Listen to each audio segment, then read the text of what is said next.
ಎಲ್ಲರಿಗೂ ಐಡಿಯಾಸ್ ಫೋರಂಗೆ ಸ್ವಾಗತ. ನಾನು ನಿಮ್ಮ ನವೀನ ಟಿ.ಆರ್. ಕರ್ನಾಟಕದಲ್ಲೇ ಪ್ರಥಮ ಬಾರಿಗೆ ಸಮಗ್ರವಾಗಿ ಭಾರತ ಮತ್ತು ಕರ್ನಾಟಕದ ಇತಿಹಾಸವನ್ನ ಚರ್ಚೆ ಮಾಡುವಂತ ಕೆಲಸ ಐಡಿಯಾಸ್ ಫೋರಂ ತಂಡದ ವತಿಯಿಂದ ಆಗ್ತಿದೆ. ಈ ಒಂದು ಸರಣಿಯಲ್ಲಿ ಈಗ ನಾನು ಮಾಡುತ್ತಿರುವಂತಹದ್ದು 212ನೇ ವಿಡಿಯೋ. ಯಾರು ಹಿಂದಿನ ವಿಡಿಯೋಗಳನ್ನು ನೋಡಿಲ್ಲ, ಸೆಪರೇಟ್ ಪ್ಲೇಸ್ ನೋಡ್ಕೊಳ್ತಾ ಬರಬಹುದಾಗುತ್ತೆ.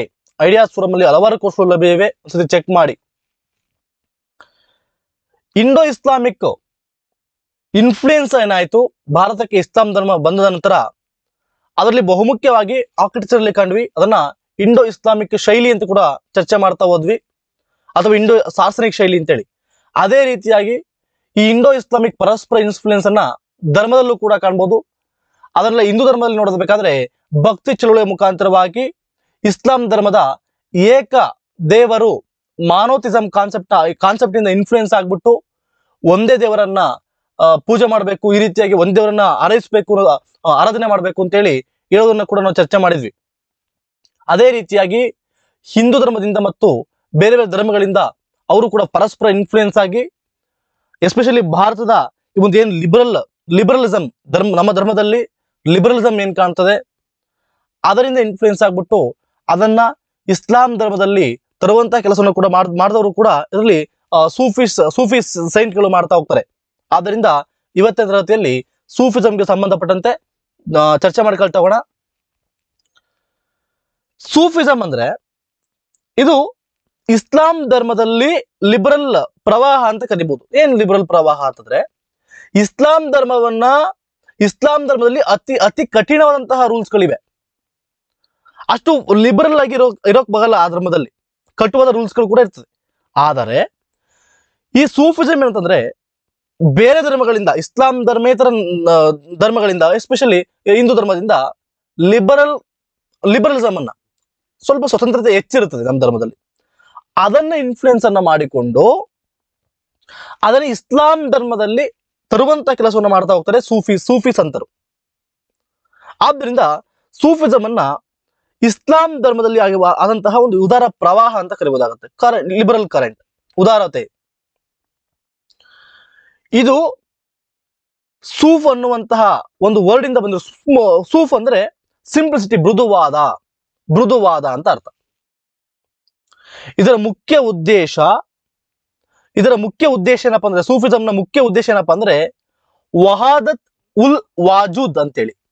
What is the meaning of that ಅಂದ್ರೆ ಯೂನಿಟಿ ಆಫ್ ಗಾಡ್, ದೇವರನ್ನ ಏಕತೆ ಮಾಡುವಂತಹದ್ದು ಇದರ ಉದ್ದೇಶ. ಸರ್, ಇದು ಸೂಫಿಸಂ ಸ್ಟಾರ್ಟ್ ಆಗಿದ್ದಲ್ಲಿ ಭಾರತದಲ್ಲಿ ಸ್ಟಾರ್ಟ್ ಆಯ್ತಾ? ನೋ, ಇದು ಮೊದಲು ಸ್ಟಾರ್ಟ್ ಆಗಿದ್ದು ಇರಾಕ್ ಅಲ್ಲಿ.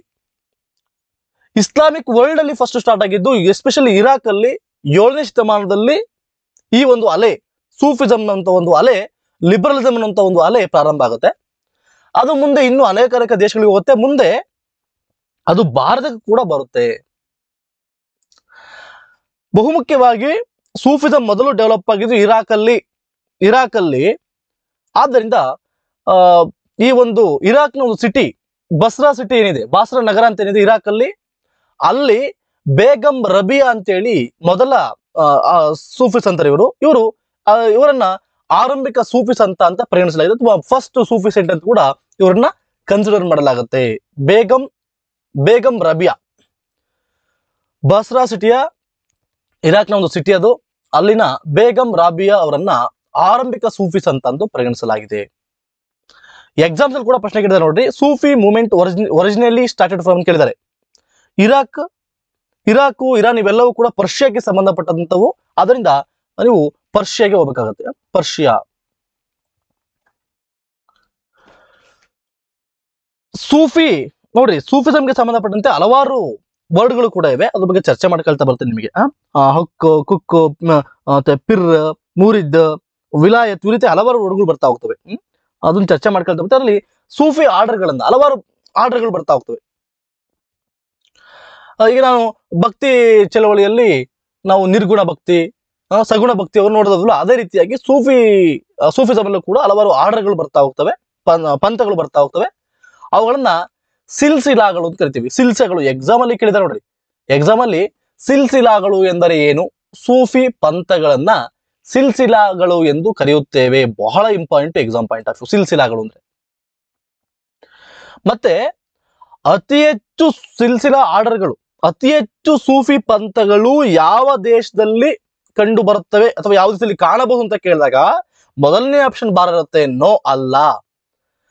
Maximum number of orders were founded in Afghanistan. ಅಫ್ಘಾನಿಸ್ತಾನದಲ್ಲಿ ಅತಿ ಹೆಚ್ಚು ಸೂಫಿ ಪಂಥಗಳನ್ನ ಕಾಣ್ತೀವಿ. ಅಫ್ಘಾನಿಸ್ತಾನದಿಂದ ಭಾರತಕ್ಕೆ ಮುಂದೆ ಸೂಫಿ ಚಳವಳಿ ಭಾರತಕ್ಕೆ 12ನೇ ಶತಮಾನದ ಹೊತ್ತಿಗೆ ನಂತರಾರ್ಧದಲ್ಲಿ 2ನೇ ಅರ್ಧದಲ್ಲಿ ಭಾರತಕ್ಕೆ ಪ್ರವೇಶವನ್ನ ಮಾಡುತ್ತೆ Sufism. Sufism entered into India in second half of 12th century. 12ನೇ ಶತಮಾನದ ದ್ವಿತೀಯಾರ್ಧದಲ್ಲಿ ಭಾರತಕ್ಕೆ ಸೂಫಿಸಂ ಚಳವಳಿ ಎಂಟಾಗುತ್ತೆ. ಸೂಫಿಸಂ ಚಳವಳಿಯ ಫ್ಯೂಚರ್ಸ್ಗಳು ಏನು ಅಂತ ನೋಡೋದಾದ್ರೆ, ಸೂಫಿಸಂ ಆಸ್ ಫಾಲೋಡ್ ಮೈಸ್ಟಿಸಿಸಂ ಅಂತ ಕರಿತೀವಿ. ಏನಿದು? It is a practice of religious ecstasies. ಅಂದ್ರೆ ಸೂಫಿಸಂ ಅತೀಂದ್ರತೆಯನ್ನು ಕರಿತೀವಿ. ಅತೀಂದ್ರಿಯತೆ, ಅದರ ಮುಖಾಂತರವಾಗಿ ಅದನ್ನ ಫಾಲೋ ಮಾಡ್ತಾ ಹೋಗ್ತಾರೆ ಇವರು. ಅದ್ರ ಬಗ್ಗೆ ಜಾಸ್ತಿ ತಲೆಸ್ಲಿಕ್ಕೆ ಹೋಗ್ಬೇಡಿ, ಜಸ್ಟ್ ನೆನ್ಪಿಟ್ಕೊಳ್ಳಿ ಅಷ್ಟೇ, ಜಸ್ಟ್ ಗೊತ್ತಿರಲಿ ಅಷ್ಟೇ. ನೀವು ಎಕ್ಸಾಮ್ಸ್ ಅಲ್ಲಿ ಕೇಳೋದಿಲ್ಲ, ನಿಮಗೆ ಅದ್ರ ವೈಶಿಷ್ಟ್ಯಗಳನ್ನು ಹೇಳ್ಬೇಕಾದ್ರೆ ನಿಮಗೆ ಗೊತ್ತಿರ್ಬೇಕಷ್ಟೇ. ನೋಡ್ರಿ, ಸೂಫಿ ಸಂತರು ತಮ್ಮ ಶಿಷ್ಯರು ಯಾವ ಧರ್ಮಕ್ಕೆ ಸೇರಿದ್ದಾರೆ, ಯಾವ ಜಾತಿಗೆ ಸೇರಿದ್ದಾರೆ, ಇದನ್ನ ಯಾವತ್ತೂ ಕೂಡ ಅವರು ತಲೆ ಕೆಡಿಸ್ಕೊಳ್ಳಿಲ್ಲ. Sufi saints never bothered about religion of their ಡಿಸಿಪಲ್ಸ್.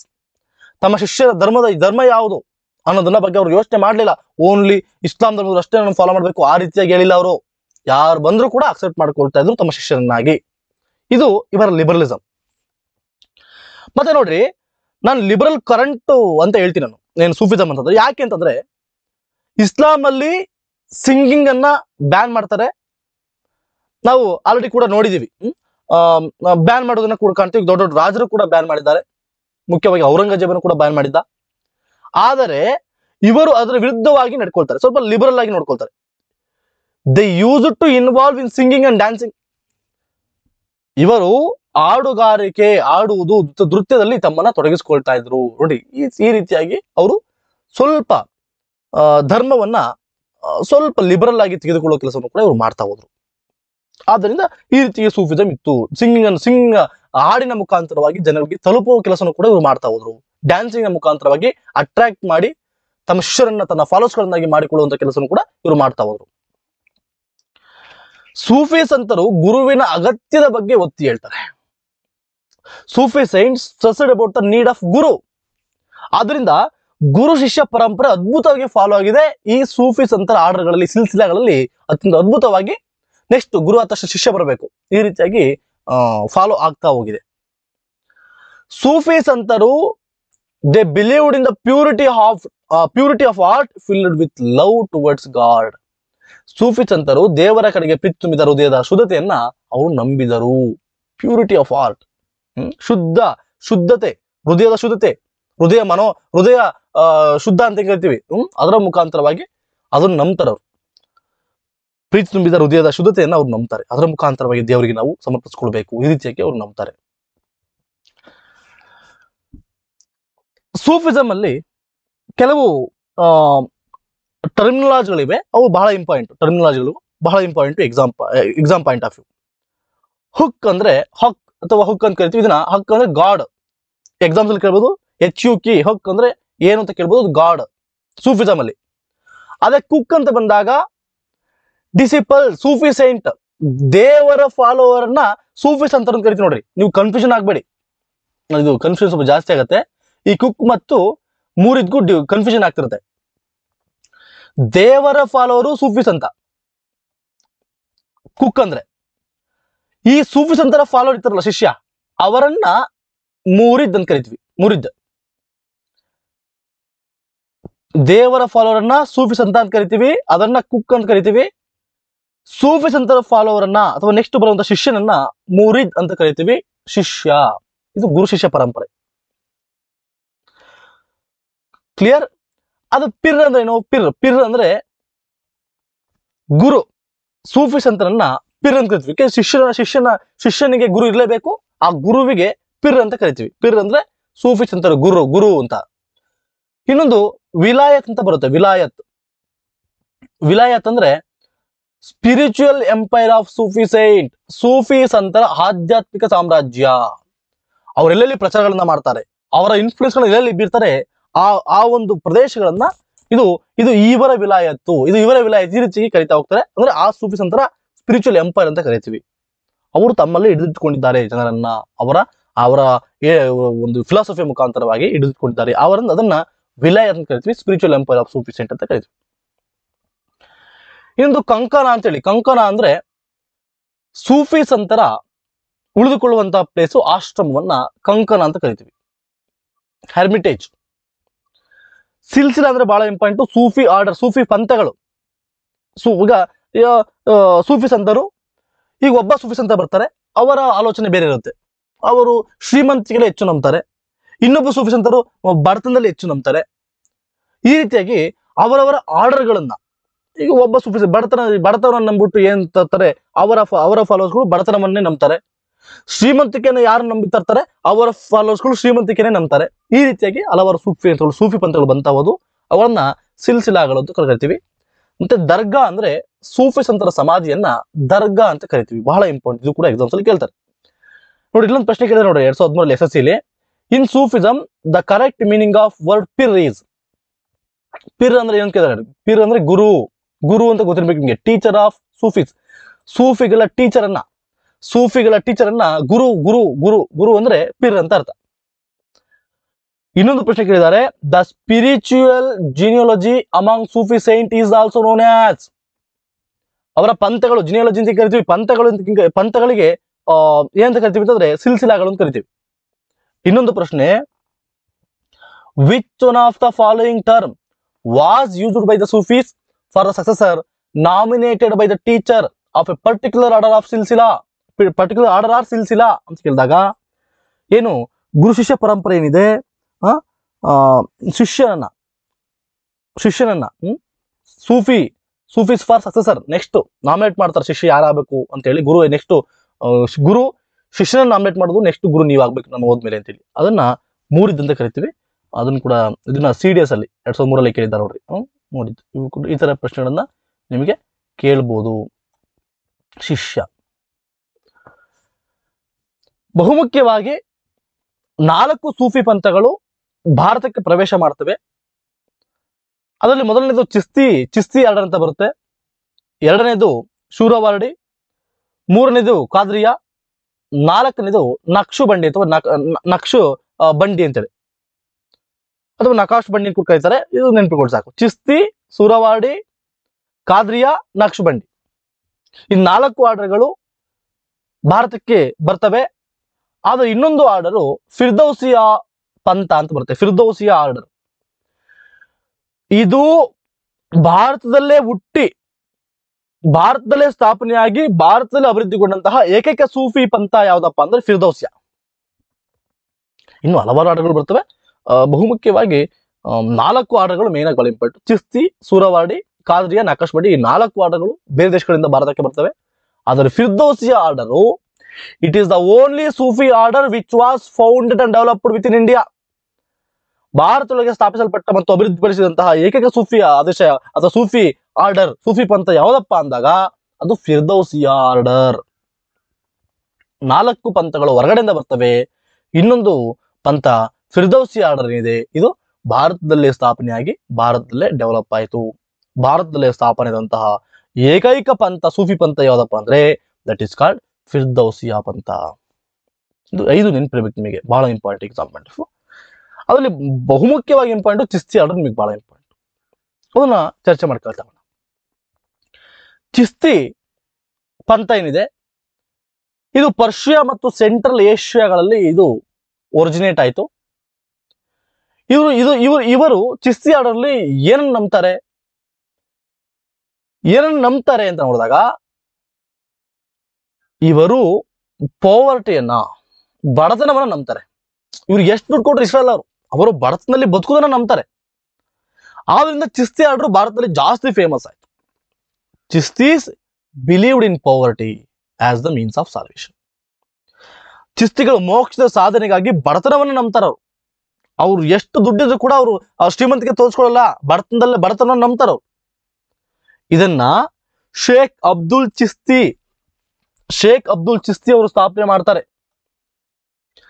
ಅದೇ ರೀತಿಯಾಗಿ ಭಾರತಕ್ಕೆ ಇದನ್ನ ಪರಿಚಯ ಮಾಡಿದ್ರು ಯಾರಪ್ಪ ಅಂದ್ರೆ ಶೇಖ್ ಮೊಹಿನುದ್ದೀನ್ ಚಿಸ್ತಿ. ಭಾರತದಲ್ಲಿ ಚಿಸ್ತಿ ಆರ್ಡರ್ ನ ಸ್ಥಾಪಕ ಅಂತ ಕರಿತೀವಿ. ನಿಮಗೆ ಶೇಖ್ ಅಬ್ದುಲ್ ಚಿಸ್ತಿ ಬಗ್ಗೆ ಎಕ್ಸಾಮ್ಸ್ ಅಲ್ಲಿ ಕೇಳೋದಿಲ್ಲ, ನಿಮಗೆ ಕೇಳೋದು ಇವ್ರ ಬಗ್ಗೆ ಕೇಳ್ತಾರೆ, ಶೇಖ್ ಮೊಹಿನುದ್ದೀನ್ ಚಿಸ್ತಿ ಅಥವಾ ಖ್ವಾಜಾ ಮೊಹಿನುದ್ದೀನ್ ಚಿಸ್ತಿ ಅಂತ ಕೂಡ ಕರಿತೀವಿ. ಇವರು ಭಾರತದಲ್ಲಿ ಚಿಸ್ತಿ ಆರ್ಡರ್ ನ ಇವರು ಸ್ಥಾಪನೆ ಮಾಡಿದವರು ಶೇಖ್ ಮೊಹಿನುದ್ದೀನ್ ಚಿಸ್ತಿ ಅಂತ ಗೊತ್ತಿರಬೇಕು. ಇವ್ರ ಬಗ್ಗೆ ಹಲವಾರು ಪ್ರಶ್ನೆಗಳು ಎಕ್ಸಾಮ್ಸ್ ಅಲ್ಲಿ ಕೇಳಿದ್ದಾರೆ. ಮೊದಲನೇ ಪ್ರಶ್ನೆ, who was the founder of Chishti branch of Sufism ಅಂತ ನೋಡಿ. Founder of Chishti branch of Sufism ಅಂತ ಕೇಳಿದಾಗ ಶೇಖ್ ಮೊಹಿನುದ್ದೀನ್ ಚಿಸ್ತಿ, ಇದು ಭಾರತದಲ್ಲಿ ಸ್ಥಾಪನೆ ಮಾಡೋರು ಇವರೇ. ಇನ್ನೊಂದು ಪ್ರಶ್ನೆ, the Chishtiya Sufi order was established in India by.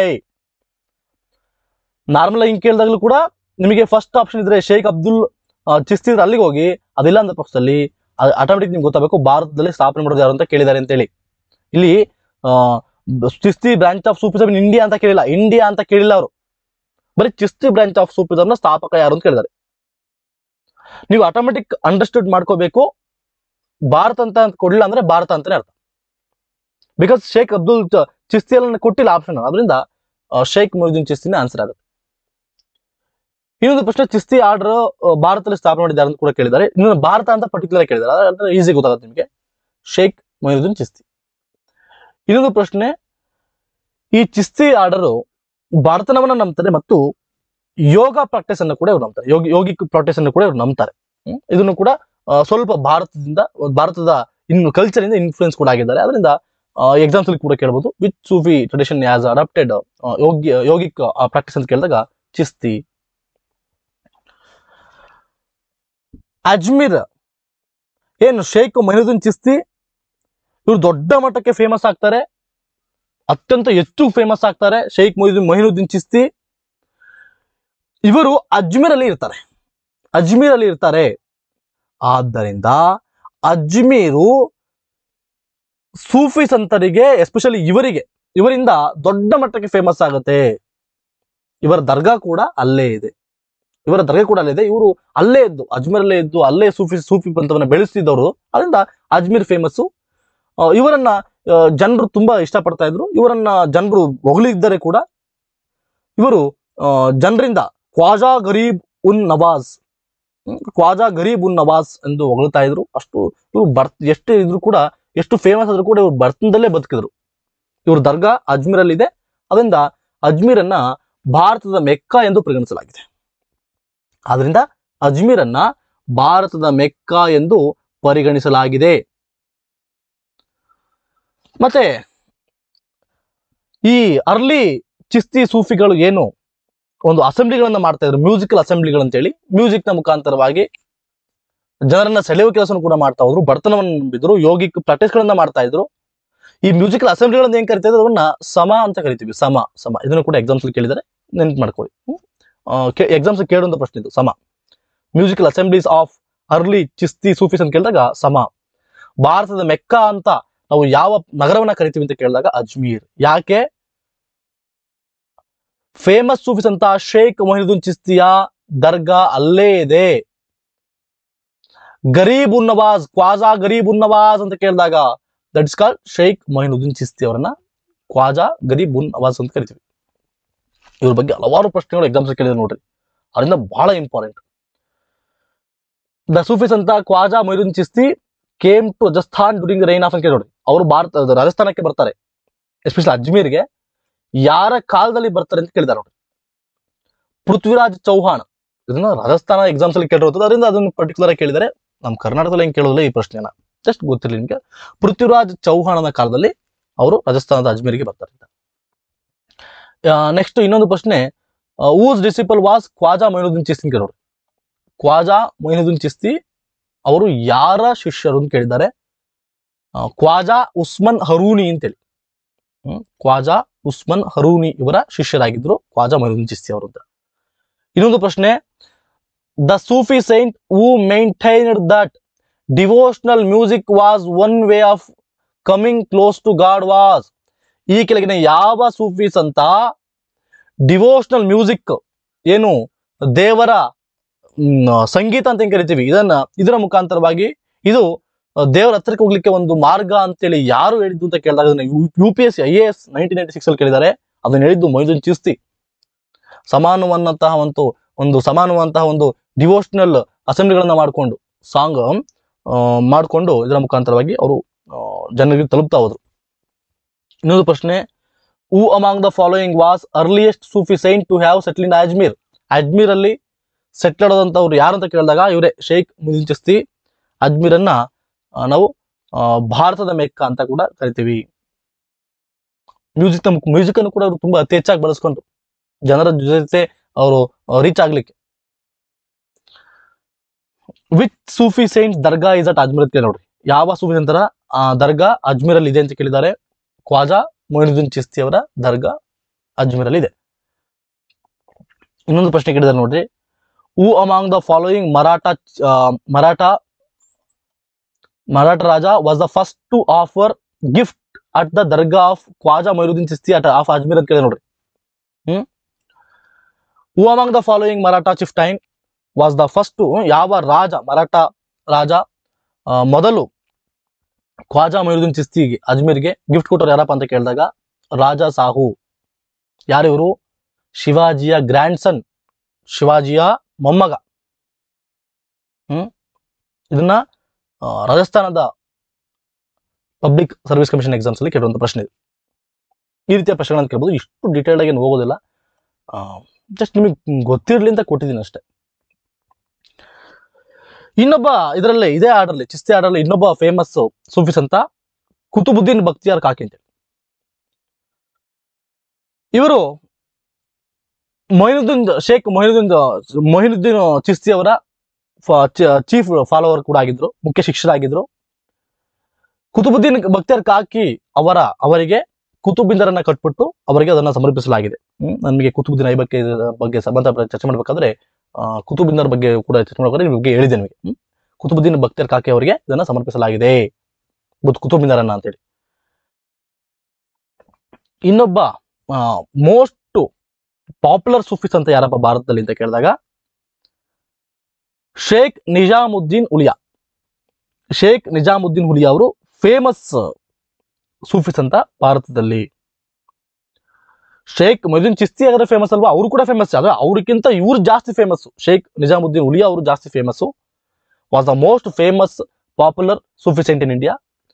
Amir Khusro ಏನಿದ್ದಾರೆ ಗ್ರೇಟೆಸ್ಟ್ ಮ್ಯೂಸಿಷಿಯನ್, ಅವರು ಇವರ ಶಿಷ್ಯರಾಗಿದ್ರು.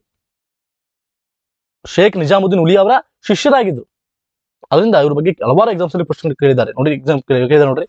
The most reputed disciple of Sheikh Farid who had been the reign of as many as 7 sultan of Delhi was. ನೋಡ್ರಿ, ದೆಹಲಿಯ 7 ಸುಲ್ತಾನರ ಆಳ್ವಿಕೆಯನ್ನು ಇವರು ಕಂಡಿದ್ದಾರೆ ನಿಜಾಮುದ್ದೀನ್ ಉಲಿಯಾ ಅವರು. ಶೇಖ್ ಫರೀದ್ ಅವರ ಶಿಷ್ಯರು ಕೂಡ ಹೌದು. ಈ ರೀತಿಯಾಗಿ ನಿಮ್ಗೆ ಈಸಿಯಾಗಿ ಪ್ರಶ್ನೆ ಈ ತರ ಕೇಳ್ತಾರೆ ನೋಡ್ರಿ. ಅವರು ದೆಹಲಿಯಲ್ಲಿ 7 ಸುಲ್ತಾನರ ಕಾಲವನ್ನ ಇವರು ನೋಡಿದ್ದಾರೆ ನಿಜಾಮುದ್ದೀನ್ ಉಲಿಯಾ ಅವರು. ಇನ್ನೊಂದು ಪ್ರಶ್ನೆ, which one of the following sultans of Delhi was refused an audience by Nizamuddin Auliya. ಈ ಕೆಳಗಿನ ಯಾವ ಸುಲ್ತಾನ, ದೆಹಲಿಯ ಸುಲ್ತಾನ ನಿಜಾಮುದ್ದೀನ್ ಉಲಿಯಾ ಅವರಿಗೆ ಅವರ ಆಡಿಯನ್ಸ್ ಅನ್ನ ರಿಫ್ಯೂಸ್ ಮಾಡೋದು ಅಂತ ಕೇಳಿದಾಗ ಜಲಾಲುದ್ದೀನ್ ಫಿರೋಜ್ ಖಿಲ್ಜಿ. ಅಷ್ಟು ಇವ್ರಿಗೂ ಆಗ್ ಬಂದಿಲ್ಲ. ಜಲಾಲುದ್ದೀನ್ ಫಿರೋಜ್ ಖಿಲ್ಜಿಗೂ ಮತ್ತು ಶೇಖ್ ನಿಜಾಮುದ್ದೀನ್ ಉಲಿಯಾಗೂ ಕೂಡ ಅಷ್ಟು ಆಗ್ ಬಂದಿಲ್ಲ. ಇನ್ನೊಂದು ಪ್ರಶ್ನೆ, which Sufi saint was called as Mehboob e Ilahi ಅಂತೇಳಿ. ಈ ಕೆಳಗಿನ ಯಾರನ್ನ ಮೆಹಬೂಬ್ ಇ ಇಲಾಯಿ ಅಂತ ಕರೆದಿದ್ದೀವಿ ಅಂತ ಕೇಳಿದಾಗ ಶೇಖ್ ನಿಜಾಮುದ್ದೀನ್ ಉಲಿಯಾ ಅವರನ್ನ ಮೆಹಬೂಬ್ ಇ ಇಲಾಯಿ ಅಂತ ಕೂಡ ಕರೆಯಲಾಗ್ತಿತ್ತು ಅಂತ ಗೊತ್ತಿರಬೇಕು. ಮತ್ತೆ ಈ ಶೇಖ್ ನಿಜಾಮುದ್ದೀನ್ ಉಲಿಯಾ ಅವರ ಕೆಲವು ಥಾಟ್ಸ್ ಗಳನ್ನ ಆದಿಗ್ರಂಥಲ್ಲೂ ಕೂಡ, ಸಿಖ್ಖರ ಪವಿತ್ರ ಗ್ರಂಥ ಆದಿಗ್ರಂಥಲ್ಲೂ ಕೂಡ ಸೇರಿಸಲಾಗಿದೆ ಅಂತ ಕೂಡ ಗೊತ್ತಿರ್ಬೇಕು ನಿಮಗೆ. ಅಂತಹ ಫೇಮಸ್, ಅಷ್ಟು ಪಾಪ್ಯುಲರ್ ಸೂಫೀಸ್ ಅಂತ ಇವರು. ಪ್ರಶ್ನೆ ಕೇಳಿದ್ರೆ ನೋಡ್ರಿ, the thoughts of which of the following Sufi saint have been incorporated in the Adi Granth of the Sikh. ಇವರ ಕೆಲವು ಥಾಟ್ಸ್ ಗಳನ್ನ ಆದಿಗ್ರಂಥಲ್ಲೂ ಕೂಡ ಸೇರಿಸಲಾಗಿದೆ. ಮತ್ತೆ ಇವರ ದರ್ಗಲ್ಲಿದೆಪ್ಪ ಅಂತ ಕೇಳಿದಾಗ ದೆಹಲಿಯಲ್ಲಿದೆ. ಇವರ ಸ್ಟ್ರೈನ್ ದೆಹಲಿಯಲ್ಲಿದೆ. ಮತ್ತೆ ಇವರೊಂದು ಸಂಪ್ರದಾಯವನ್ನ ಸ್ಟಾರ್ಟ್ ಮಾಡ್ಕೊಂಡ್ರು, ದಟ್ ಇಸ್ ಕಾಲ್ಡ್ ನಾಡ ಸಂಪ್ರದಾಯ ಅಂತೇಳಿ. ಏನು ನಾಡ ಸಂಪ್ರದಾಯ ಅಂತಂದ್ರೆ, ಶಿಷ್ಯರ ದೇಹವನ್ನ ಗುರುಗಳ ಬಳಿ ಒಂದೇ ಕುಟುಂಬದ ರೀತಿಯಾಗಿ ಒಂದೇ ಒಂದು ಪ್ಲಾಂಟೇಶನ್ ಅಲ್ಲಿ ಒಂದು ಪ್ಲೇಸ್ ಹತ್ರ, ಈ ಒಂದು ಪ್ಲೇಸ್ ಇದೆ, ಒಂದು ಪ್ಲೇಸ್ ಅನ್ನ ಅವರಿಗೆ ಫಿಕ್ಸ್ ಮಾಡೋದು. ಇಲ್ಲಿ ಫಸ್ಟ್ ಗುರುವನ್ನ ಸಮಾಜ ಮಾಡಿದ್ರೆ ನೆಕ್ಸ್ಟ್ ನಂತರ ಬೇರೆ ಬೇರೆಯವ್ರನ್ನ ಮಾಡ್ಕೋದು, ಅವ್ರ ಶಿಷ್ಯರನ್ನ ಮಾಡ್ಕೊಳ್ತಾ ಹೋದು. ಹಿಂಗೆ ಈ ರೀತಿಯಾಗಿ ಸ್ಟಾರ್ಟ್ ಮಾಡ್ಕೊಳ್ತಾವ್ರು ಇವ್ರ ಕಾಲದಲ್ಲಿ. ಇದು ಬಹಳ ಇಂಪಾರ್ಟೆಂಟ್ ಎಕ್ಸಾಮ್ಸ್ ಅಲ್ಲಿ ನಾಡ ಸಂಪ್ರದಾಯ ಅಂತೇಳಿ ಇವ್ರು ಸ್ಟಾರ್ಟ್ ಮಾಡ್ಕೊಂಡಿದ್ರು. ಇದು ಮುಂದೆ ಹಲವಾರು ಸೂಫಿ ಸಂತರಿಗೂ ಕೂಡ ಇದು ಫಾಲೋ ಮಾಡ್ತಾ ಹೋದ್ರು. ನಾಡ ಸಂಪ್ರದಾಯ ಮೀನ್ಸ್ ಶಿಷ್ಯರ ದೇಹವನ್ನ ಗುರುಗಳ ಬಳಿ ಒಂದೇ ಕುಟುಂಬದ ರೀತಿ ಅವ್ರನ್ನ ಊಳಲಾಗ್ತಿತ್ತು ಅಂತೇಳಿ. ಅಷ್ಟೊಂದು ಎಕ್ಸಾಮ್ಸ್ ಎಲ್ಲ ಕೇಳೋದಿಲ್ಲ, ಬಟ್ ಗೊತ್ತಿರ್ಲಿ ಅಷ್ಟೇ. ಶೇಖ್ ಸಲೀಂ ಚಿಸ್ತಿ ಆರ್ಡರ್ ಅಲ್ಲಿ ಕೊನೆಯ ಗ್ರೇಟ್ ಸೂಫಿಸ್ ಅಂತ ಇವರೇ ಶೇಖ್ ಸಲೀಂ ಚಿಸ್ತಿ. ಇವರನ್ನ ಅಕ್ಬರ್ ಅವರು ಬಹಳ ಗೌರವದಿಂದ ನೋಡ್ಕೊಂಡ್ರು. ಶೇಖ್ ಸಲೀಂ ಚಿಸ್ತಿ ಅವರನ್ನ ಅಕ್ಬರ್ ಅವರು ತುಂಬಾ ಗೌರವದಿಂದ ನೋಡ್ಕೊಂಡ್ರು. ಇವರು ಚಿಸ್ತಿ ಆರ್ಡರ್ನ ಕೊನೆಯ ಫೇಮಸ್ ಪಾಪ್ಯುಲರ್ ಸಂತ, ಸೂಫಿ ಸಂತ. ಅದರಿಂದ ಎಕ್ಸಾಮ್ಸ್ ಅಲ್ಲಿ ಕೂಡ ಕೇಳಿ ನೋಡ್ರಿ. The famous Sufi saint Sheikh Salim Chishti lived in, ಎಲ್ಲಿ ಅವರು ಇದ್ರು ಅಂತ ಕೇಳಿದಾಗ ಫತೇಪುರ್ ಸಿಕ್ರಿಯಲ್ಲಿ ಅವರು ಇದ್ರು. ಅಕ್ಬರ್ನಿಂದ ಬಹಳ ಗೌರವದಿಂದ ಅವರು ಗೌರವನ ಪಡ್ಕೊಂಡ್ರು ಅಕ್ಬರ್ನವರಿಂದ. ಮತ್ತೆ ಈ ಕೆಳಗಿನ ಯಾರು ಇವರಿಗೆ ಶೇಖ್ ಉಲ್ ಹಿಂದ್ ಅಂತ ಕೂಡ ಬಿರುದನ್ನು ಕೂಡ ಕೊಡಲಾಗಿತ್ತು. ಅದು ಇವರಿಗೆ ಶೇಖ್ ಸಲೀಂ ಚಿಸ್ತಿ ಅವರಿಗೆ ಶೇಖ್ ಉಲ್ ಹಿಂದ್ ಅನ್ನುವಂಥ ಒಂದು ಬಿರುದನ್ನು ಕೂಡ ಕೊಡಲಾಗಿತ್ತು ಅಂತ ಕೂಡ ಗೊತ್ತಿರಲಿ. ಇಷ್ಟು ಸಾಕು. ನೆಕ್ಸ್ಟ್ ಇನ್ನೇನು ಉಳಿದಿದ್ದಾವೆ ಆ ಆರ್ಡರ್ಗಳ ಬಗ್ಗೆ ನಾನು ನೆಕ್ಸ್ಟ್ ತರಗತಿಯಲ್ಲಿ ಚರ್ಚೆ ಮಾಡ್ಕೊಳ್ತಾ ಹೋಗ್ತೀನಿ. ಐ ಹೋಪ್ ನಿಮಗೆ ಅರ್ಥ ಆಗಿದೆ ಅನ್ಕೋತೀನಿ. ಸ್ವಲ್ಪ ಬೋರಿಂಗ್ ಅನ್ಸುತ್ತೆ ನಿಮಗಿದು, but exam point of view ಬಹಳ ಇಂಪಾರ್ಟೆಂಟ್. ಚಿಸ್ತಿ ಬಗ್ಗೆ ಡಿಸ್ಕಸ್ ಮಾಡಿದ್ವಿ. ನೆಕ್ಸ್ಟ್ ಕ್ಲಾಸಲ್ಲಿ ಸೂರವಾಡಿ, ಕದ್ರಿಯಾ, ನಕ್ಷಬಂಡಿ ಚರ್ಚೆ ಮಾಡಿ ಫಿರ್ದೌಸಿನ ಮುಗಿಸ್ಬಿಡೋಣ. ಒಂದು ಕ್ಲಾಸಲ್ಲಿ ಮುಗ್ದೋಗ್ಬಿಡ್ತದೆ, ಜಾಸ್ತಿ ನಿಮ್ಗೇನು ಇಲ್ಲ. ಚಿಸ್ತಿ ಬಹಳ ಇಂಪಾರ್ಟೆಂಟ್ ಇದೆ, ಸ್ವಲ್ಪ ಲಾಂಗ್, ಜಾಸ್ತಿ ಗುರುಗಳು ಅದರಲ್ಲಿ ಅಷ್ಟು ಇಂಪಾರ್ಟೆಂಟ್ ಆಗಲ್ಲ. ಸೂರವಾಡಿ, ಕಾದ್ರಿಯಾ, ನಕ್ಷಬಂಡಿ, ಫಿರ್ದೌಸಿ ಅಷ್ಟು ನಿಮಗೆ ಡೀಟೇಲ್ಡ್ ಆಗಿ ಏನಿಲ್ಲ, ಅವಶ್ಯಕತೆ ಇಲ್ಲ. ಇದು ಬಹಳ ಇಂಪಾರ್ಟೆಂಟ್. ಚಿಸ್ತಿ ಬಗ್ಗೆ ನೀವು ನೆನ್ಪಿಡ್ಕೊಳ್ಳಿ. ಶೇಖ್ ಮೊಯ್ದುದ್ದೀನ್ ಚಿಸ್ತಿ ಬಹಳ ಇಂಪಾರ್ಟೆಂಟು. ಮತ್ತೆ ಬಕ್ತಿಯಾರ್ ಕಾಕಿ, ಶೇಖ್ ನಿಜಾಮುದ್ದೀನ್ ಹುಲಿಯಾ, ಶೇಖ್ ಸಲೀಂ ಚಿಸ್ತಿ, ಇಷ್ಟು 4 ಸೂಫಿ ಸಂತರು ಬಹುಮುಖ್ಯವಾಗಿ exam point of view important ಆಗ್ತಾರೆ. ಇಲ್ಲಿಗೆ ಇವತ್ತಿನ ಕ್ಲಾಸ್ ನಿಲ್ಲಿಸ್ತೀನಿ. ಮುಂದಿನ ಕ್ಲಾಸಲ್ಲಿ ಇದನ್ನು ಮುಗಿಸ್ಬಿಟ್ಟು ಆಧುನಿಕ ಭಾರತ ಇತಿಹಾಸವನ್ನ ಸ್ಟಾರ್ಟ್ ಮಾಡ್ಕೊಳ್ಳೋಣ. Thank you so much. ಹೀಗೆ ಸಪೋರ್ಟ್ ಮಾಡ್ತಾ ಇರಿ, ಲೈಕ್ ಮಾಡಿ, ಶೇರ್ ಮಾಡಿ, ಸಬ್ಸ್ಕ್ರೈಬ್ ಮಾಡ್ಕೊಳ್ಳಿ. Thank you.